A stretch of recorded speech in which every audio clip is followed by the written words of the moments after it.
বাজার দাম অনেক বাড়তে খুব কষ্ট যাচ্ছে আমাদের দিনকাল তেমন একটা ভালো যাইতেছে না। আগে ছিলাম ভালো, কিন্তু এখন আর ভালো নাই। অটোর জন্য আমাদের বাংলা গাড়িতে কোনো লোক উঠতেছে না, এই একটা সমস্যা।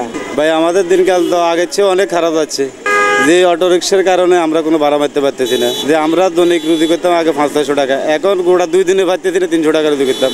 একটা ভাড়া নিতে 20 টাকা ভাড়া হয়, একটা ভাড়া নিতে 2 ঘন্টা সময়ও লাগে। আপনি দেখেন আমার পিছনের দিকে বাংলা রিক্সার কী অবস্থা, একজনও 2 ঘন্টার মধ্যে একটা ভাড়া নিতে পারতেছে না। কী কারণে?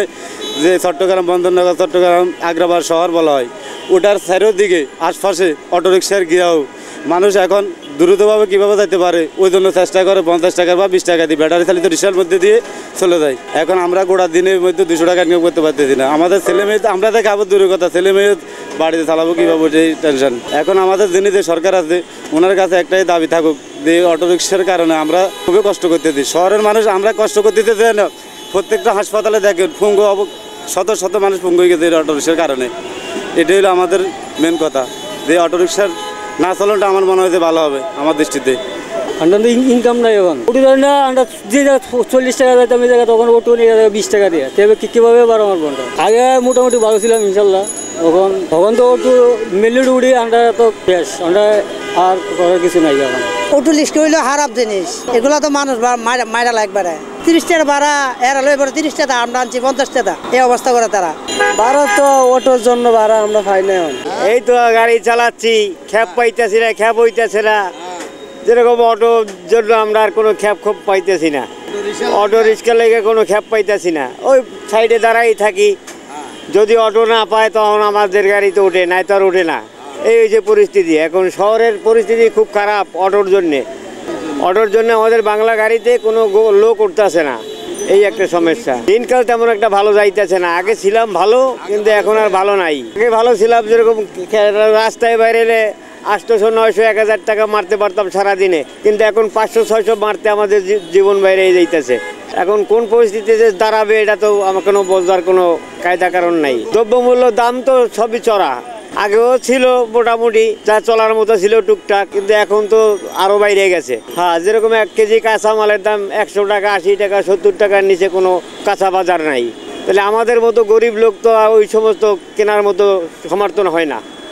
তা আমরা আর কি করতে পারি? আমাদের যেরকম ইনকাম ওই রকম খাওয়া, এই হচ্ছে আমাদের পরিস্থিতি। খুব কষ্ট যাচ্ছে আমাদের দিনকাল। যে সরকার পরিবর্তন হয়েছে ঠিক আছে, কিন্তু এখন তো স্থায়ী সরকার হয় নাই। স্থায়ী সরকার হইলে দেশের পরিস্থিতি কি সেটা পরে বোঝা যাবে আশা করি। জিনিসপত্রের দাম তো চলে, আমাদের খাইতে লইতে কষ্ট, চলাফেরা করতে অনেক কষ্ট, বাজার দাম অনেক বাড়তে।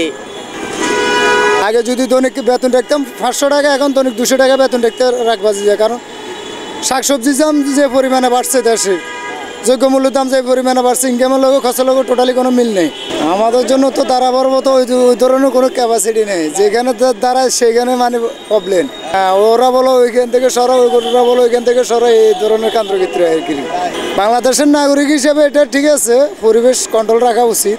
এখন তো আমরা যে কোনো গাড়ি ঘোড়ার জন্য, দোকান ফাটের জন্য রাখতে পারতেছি না। একজনের দোকানের সামনে রাখলে বলে যে মানে এখান থেকে গাড়ি সরাও, ওরা ফুটপাতে দোকান করো, ওরাই বলতেছে সরাও। তো তা আমরা রাখুন কোন জায়গায় সেটা বলেন। তেমন ভালো নাই এখন, ইনকামের সাথে খরচের লগে টোটালি কোনো মিল নেই।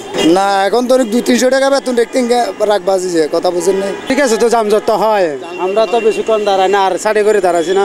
বেশি সচেতন হতে হবে। ঠিক আছে, এক সাইডে দাঁড়ানোর দরকার। বেশি সুবিধা যাইতেছে না, বেশি ভালো না। কেন অটো রিক্সার জন্য আমরা ভাড়া মারতে পারি না, মেন রোডে উঠে যায়, পুলিশও ধরে না গাড়ি। হ্যাঁ, সেই জন্যই।